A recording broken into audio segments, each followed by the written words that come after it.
नमस्कार, तुमचे सर्वांचे नवीन व्हिडिओमध्ये स्वागत आहे। आणि आता वाजलेले आहे सकाळचे 6:30 आणि सकाळी सकाळी तयारी करून आम्ही निघालो आहोत कुठेतरी फिरायला म्हणण्यापेक्षा अशा ठिकाणी की ज्या ठिकाणी आम्हाला खूप दिवसापासून जाण्याची इच्छा होती। आणि हा योग आज आलेला होता आणि आजचा प्रवास आम्ही करणार होतो एसटीने। त्यासाठी एसटी स्टँडवर जाण्यासाठी आम्ही रिक्षा केलेली आहे आणि निघालो आहोत एसटी स्टँडकडे। सकाळचे वातावरण तुम्ही बघू शकता, थोडेसे कोवळे ऊन आहे, त्याचबरोबर वातावरणामध्ये हलकासा गारवा सुद्धा आहे। इथे आम्ही एसटी स्टँडवर आलेलो आहोत आणि तुम्ही बघू शकता एसटी स्टँडवर काहीतरी दुरुस्तीचे काम चालू होते, म्हणून प्रवाशांच्या सोयीसाठी इथे मंडप टाकण्यात आलेला होता। इथून आता आम्हाला 7:30 वाजेची बस मिळालेली आहे, म्हणजेच आपली लालपरी। आणि आता लालपरीमध्ये बसून आम्ही पुढचा प्रवास करणार होतो। इथे माझ्याबरोबर माझी मुलगी आहे, त्याचबरोबर माझे आई वडील सुद्धा आहेत आणि आता आमचा हा प्रवास सुरू झालेला आहे।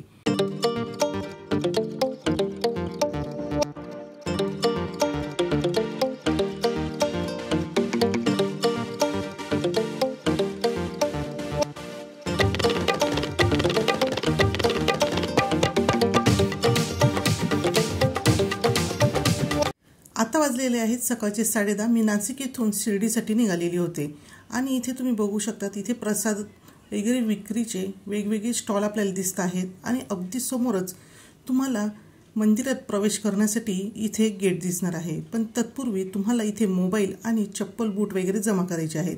जर तुमच्याबरोबर जर ज्येष्ठ नागरिक असतील तर अशा वेळेस त्यांची दर्शनाची सोय ही वेगळ्या लाईनीत केलेली आहे। अशा वेळेस तुम्हाला इथे आधार कार्डाची आवश्यकता लागणार आहे।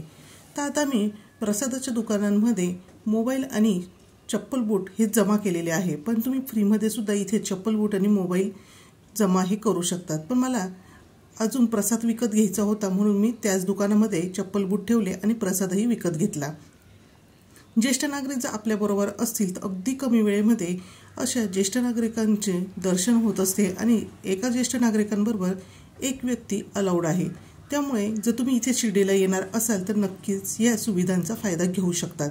आणि इथे वेगवेगळ्या प्रकारचे गेट आहेत, तर मी इथे 2 नंबर गेटमधून जाऊन साईबाबांचे दर्शन घेतलेले आहे आणि अगदी व्यवस्थित असे दर्शन झालेले आहे। दर्शन झाल्यानंतर तिथूनच आपल्याला गेटच्या बाहेर आल्यावर रिक्षाची सोय असते। 10-10 रुपये सीट याप्रमाणे भोजनालयापर्यंत या रिक्षा इथे अवेलेबल आहेत। तर तुम्ही या रिक्षांमधून बसून सुद्धा प्रसादालयामध्ये जाऊ शकतात आणि इथे अगदी जवळ थोड्याच अंतरावर प्रसादालय आहे। तर हे बघा, हे आहे श्री शिर्डीचे साईबाबा संस्थानचे प्रसादालय। प्रसादालय हे अगदी भव्य दिव्य आहे आणि इथे आत गेल्यावर आपल्याला मोफत भोजनालयाचे कुपन हे काढून घ्यायचे आहे। किती व्यक्ती आहे त्यानुसार आपल्याला सांगायचे आहे आणि अशा पद्धतीचे कुपन आपल्याला मिळते।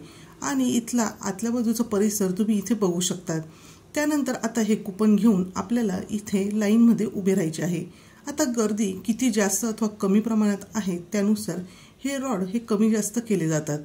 आता आम्ही गेलो त्यावेळेस खूप जास्त प्रमाणात गर्दी नव्हती, त्यामुळे खूप जास्त मोठ्या प्रमाणात त्यांनी रॉड हे लावलेले नव्हते आणि आम्ही अगदी पटकन 5 मिनिटातच तिथे जाऊन पोहोचलेलो होतो। आता आपल्याला सुरुवातीला हे कुपन तिथे दाखवायचे आहे आणि त्यानंतरच आपल्याला आतमध्ये प्रसादालयाचा जो हॉल आहे तर तिथे प्रवेश मिळतो। आणि आता आम्ही इथे लाईनीने आत प्रसादालयाच्या हॉलमध्ये जात आहोत।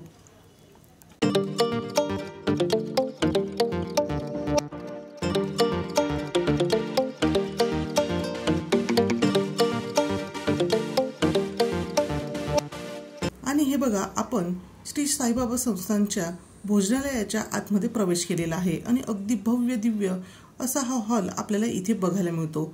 आणि हा हॉल खूप मोठ्या प्रमाणात असला तरी सुद्धा इथे स्वच्छता आणि नीटनेटकेपणा सुद्धा पाहायला मिळालेला आहे। त्याचबरोबर इथले जे जेवण आहे तर ते अगदी चविष्ट आहे आणि इथे भाविकांच्या सुखसोयीचा विचार करून बऱ्याच सुव्यवस्था सुद्धा करण्यात आलेला आहे। त्यात तुम्ही इथे बघू शकता बऱ्याच प्रमाणात लाईट प्रकाश आहे, त्याचबरोबर फॅनची सोय आहे, पिण्याच्या पाण्याची सोय आहे, त्याचबरोबर इथे वॉशरूम सुद्धा आहेत। इथे हे दादा जे आहेत हे सगळ्यांचे लक्ष वेधून घेत आहे, कारण की इथे तुम्ही बघू शकतात ही जी लाईन त्यांच्या हातात आहे ही ग्लासांची आहे आणि एवढी मोठी ग्लासांची लाईन ते हातात घेऊन न कुठेही ग्लास पाडता अगदी व्यवस्थित पद्धतीने सर्वांसमोर हे ग्लास ते ठेवत आहेत।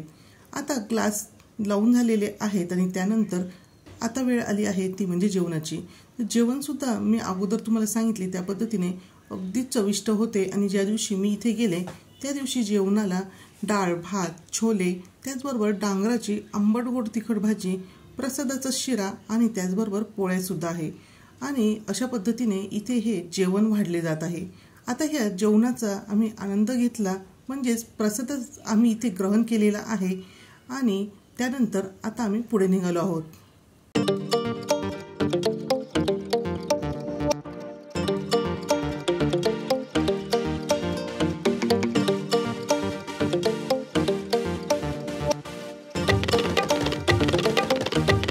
या भोजनालयामध्ये साईबाबांचे वेगवेगळे फोटो लावण्यात आले आहेत, त्यापैकी हा एक फोटो आहे। आता आम्ही जेवण करून बाहेर आलेलो आहोत, तर बाहेरचा परिसर सुद्धा तुम्ही बघू शकता। ठिकठिकाणी छान अशी झाडं लावल्यामुळे भरपूर अशी इथे सावली आहे। त्याचबरोबर अगदी उन्हाळा असून सुद्धा इथे उन्हाळ्याची जाणीव न होता थंडावा आणि गारवा जाणवतो आहे आणि या परिसरातच पुन्हा आपल्याला बाहेर आल्यावर इथे बघू शकतात की इथे पिण्याच्या पाण्याची सुद्धा सोय आहे। त्याचबरोबर या इथे अशा पद्धतीची हत्तीची मूर्ती ठेवलेली आहे, तिथे बरेच जण मस्त असे फोटो सुद्धा काढत आहे। त्यानंतर इथे आपण ज्यावेळेस गेटमधून आत येतो त्यावेळेस आपल्याला ही साईबाबांची मोठी अशी मूर्ती बघायला मिळते आणि इथे सुद्धा सर्वजण मस्त असे फोटो काढून आनंद घेत आहेत। त्यानंतर आता आम्ही पुन्हा शिर्डीच्या बस स्थानकाच्या इथे आलेलो होतो आणि पाहिले तर काय की अगदी नाशिकची बस लगेचच लागलेली होती आणि मग आम्ही लगेच बसमध्ये बसलेलो आहोत आणि पुन्हा घराच्या दिशेने निघालेलो आहोत। बसमध्ये खूप जास्त प्रमाणात गर्दी नव्हती, त्यामुळे आम्हाला बसायला सुद्धा सीट लगेचच मिळालेली आहेत आणि दुपारी आम्ही सर्व जेवण दर्शन वगैरे करून 1 वाजेच्या दरम्यान बसमध्ये बसलेलो होतो आणि आता आम्ही पुन्हा नाशिकमध्ये येऊन पोचलेलो आहोत। आम्हाला घरी येईपर्यंत 3 ते 3:30 वाजलेले होते। तर असा हा छोटासा शिर्डीचा व्हिडिओ मी तुमच्याबरोबर शेअर केलेला आहे, तो तुम्हाला कसा वाटला हे तुम्ही मला नक्कीच सांगा आणि व्हिडिओ आवडला असेल तर व्हिडिओला लाईक करा, सबस्क्राईब करा। पुन्हा भेटूया असेच एका छानशा व्हिडिओसोबत।